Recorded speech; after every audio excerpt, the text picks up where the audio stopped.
Hi, and welcome to your weekly macro roundup. We talk macro and try to make sense of markets that made perfect sense today, right? Because bond prices were up. No, I'm not going to gloat about the fact that bond prices were up today. I'm your host, Steven Van Metre. Thanks for joining me today. In today's episode, we're going to adopt a flag. That's right, the kingdom, I realized, did not have a flag, and well, kingdoms need a flag. And I know what he's going to wave the white flag. No, don't be silly. That is not happening. What the interest rates are telling you, and what really the speculators are saying, this is going to be interesting, why we need stimulus, and even though we're not going to get it, when you see the credit data, ouch. And Sorcerer JP visited the kingdom. He heard our calls, and he came. Let's get JP out of the way here. So yes, he came to the kingdom. He checked the wall. I said, look, JP, I mean, we're feeling a bit under siege. And he says, my spell is good, but I'll check. And he went around checking the spell. It was good. He came in. He said, it's great. Steve, you got nothing to worry about. I said, I really appreciate maybe a token or something. And he goes, I brought you a gift. I thought you would want something. I brought you a gift. He said, I'm going to give you a miniature version of my hat. My sorcerer's hat. And with that, he handed me this, and then he took off. Scurried away like the little rat he is. Well, there we go. So now we have an enchanted sorcerer's hat, and that makes the kingdom feel really, really safe.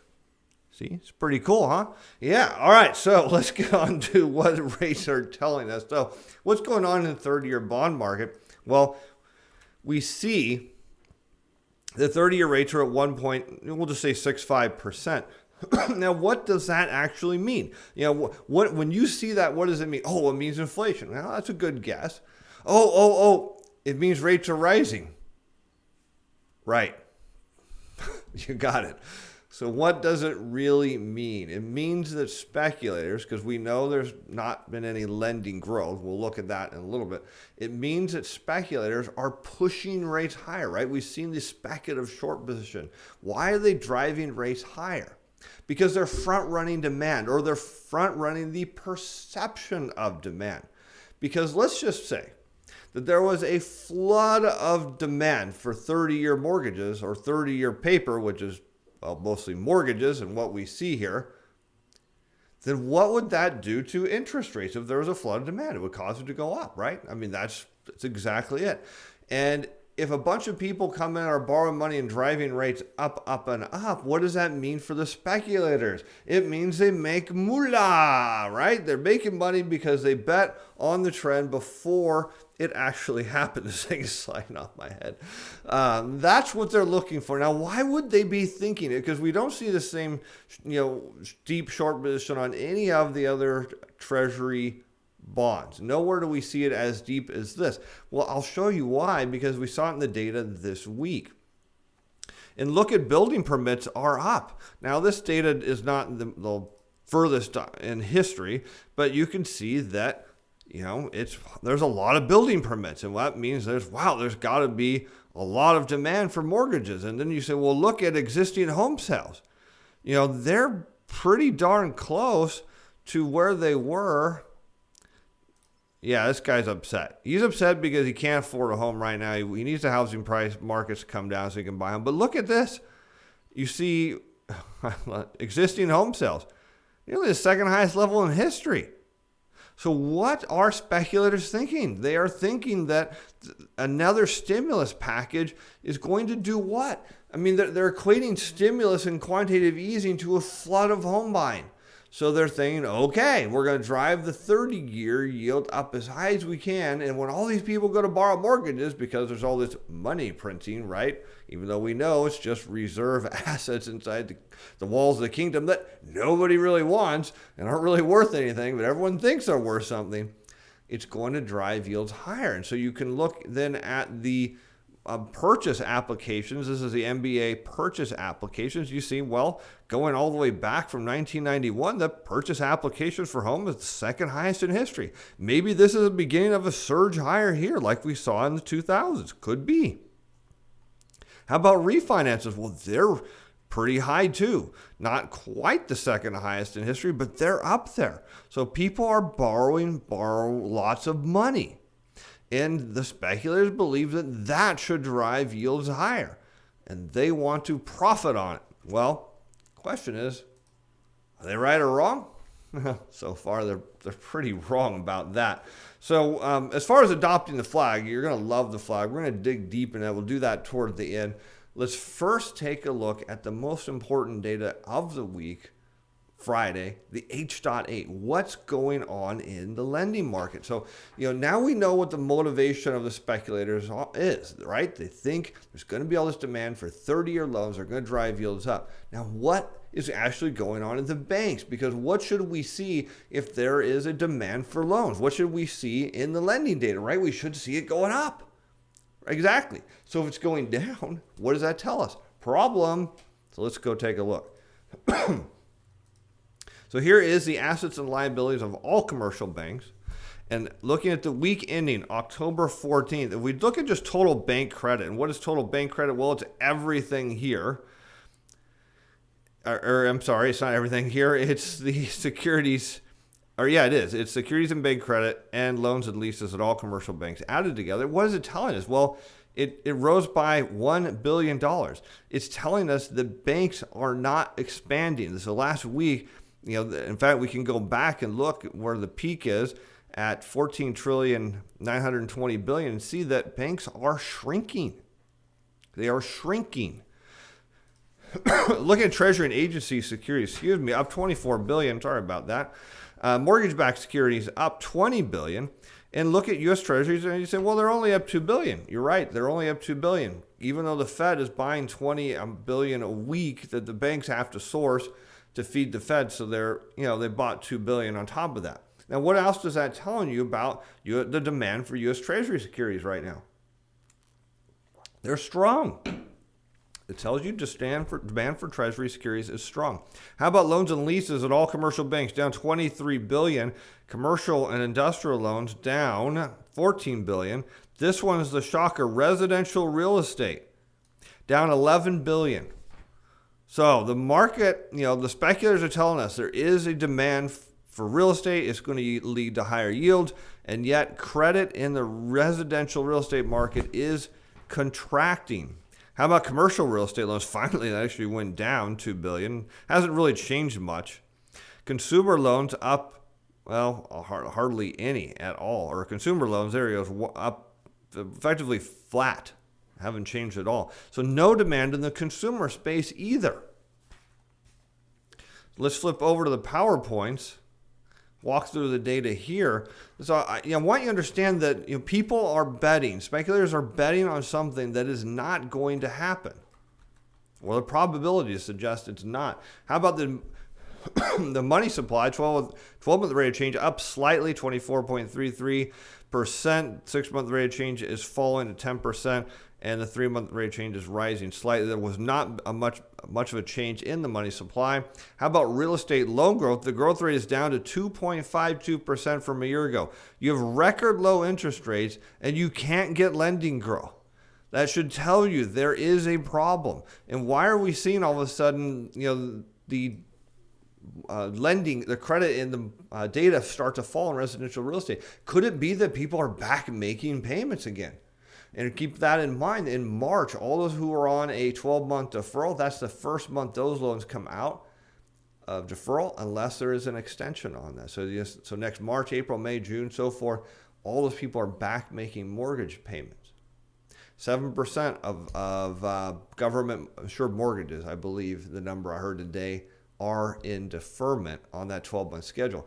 So you see that this is contracting. It tells you people are paying off their mortgages. Look at the 6-month rate of change. It is now negative at 0.18%. The 3-month rate of change is at minus 0.47. All of these are falling, telling us the year-over-year rate is going to be negative before long. How about commercial industrial lending? 14%, up 14% from a year ago, but look at the 6-month rate of change. It's down 9.41. This thing is crashing hard and fast. The 3-month rate of change is almost down 6%. These things are coming down, down, down, down, down.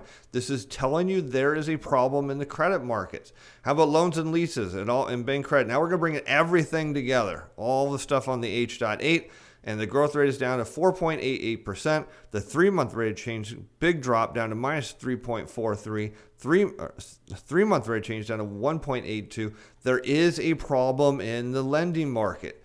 These ultra low rates are not working. As I mentioned, the banks are tightening their lending standards. They don't want to lend. They're going to contract credit, which is ultimately going to contract the economy.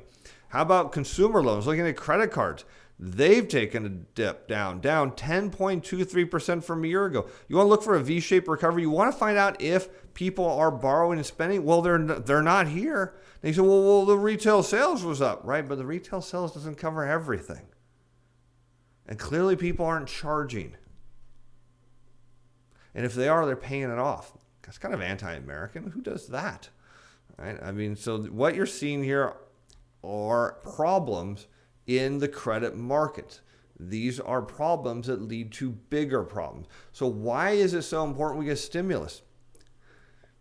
Because look at the credit markets. It's bad. Now, what happened today? Of course, we kicked the can. Well, maybe over the weekend we'll get a stimulus package. Look. At this point, it's too late to pass before the election, meaning it's highly likely the checks will not be out until a deal will not be done until possibly February, when you're likely to see checks going out the next round. So that means no checks in November, December, or January, and maybe sometime February. That's 4 months. It's a lot. And what is the economic data telling you?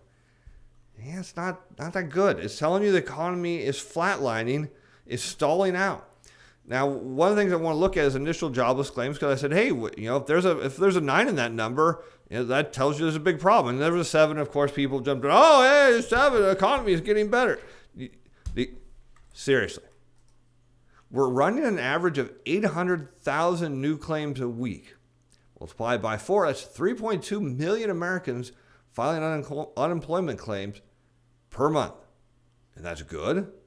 You need to see a number way below that.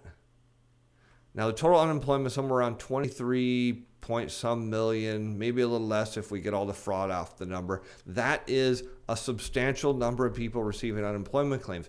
You also have to understand there are people that would have entered retirement potentially on unemployment, and as they just end up retiring, they're falling off.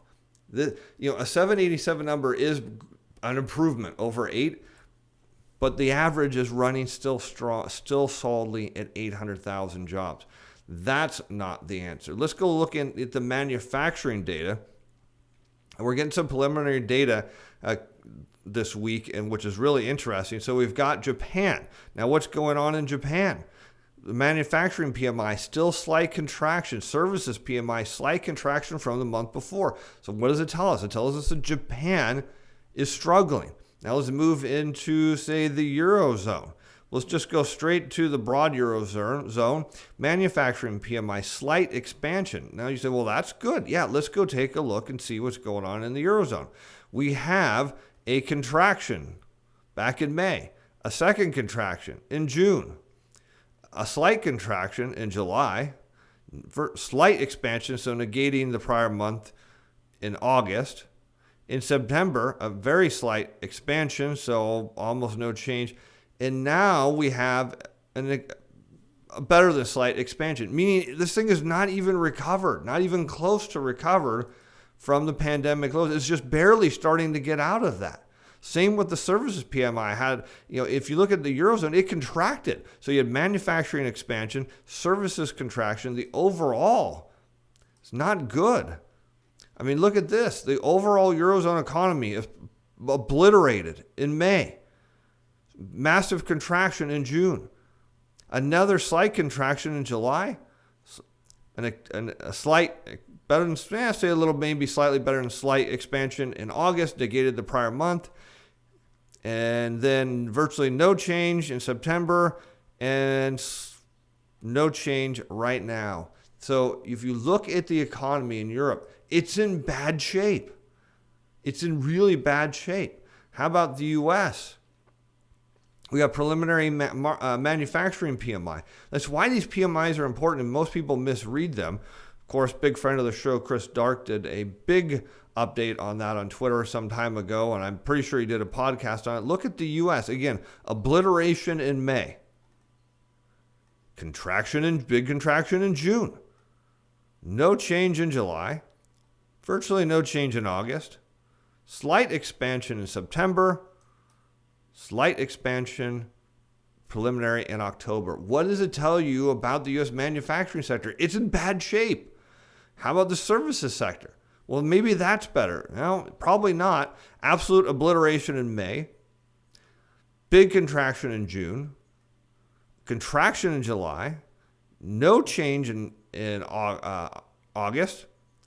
Slight expansion, better slight expansion in September, negating that other prior month, and now a slight expansion. It tells you the services sector is in bad shape. It tells you overall the U.S. economy is not recovering, is not expanding that fast. It really needs to be growing here. Even on the composite, when you blend them together, it's not growing fast enough. It's not getting escape velocity.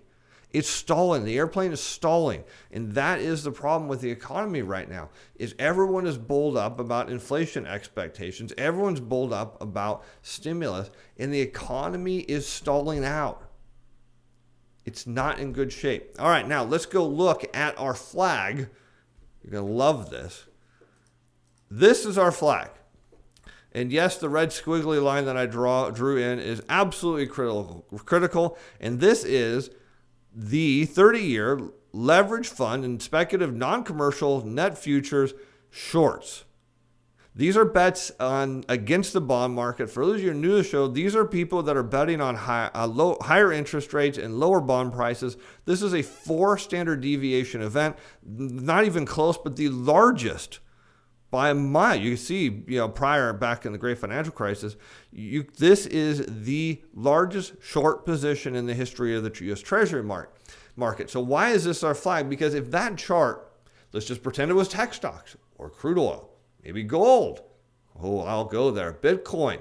If you saw shorts like this in those asset class, man, people would be throwing money at it left and right.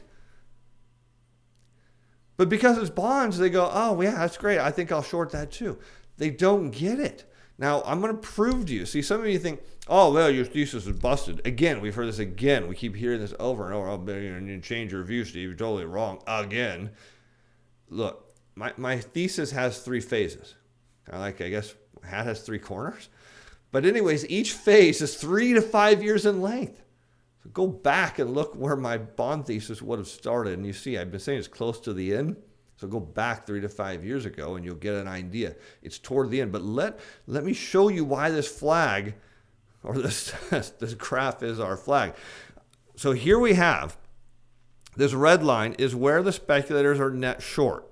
So they started becoming net short in January of 2018. There's some brief periods they were slightly long, and then they were net short all the way into 19 and into 20.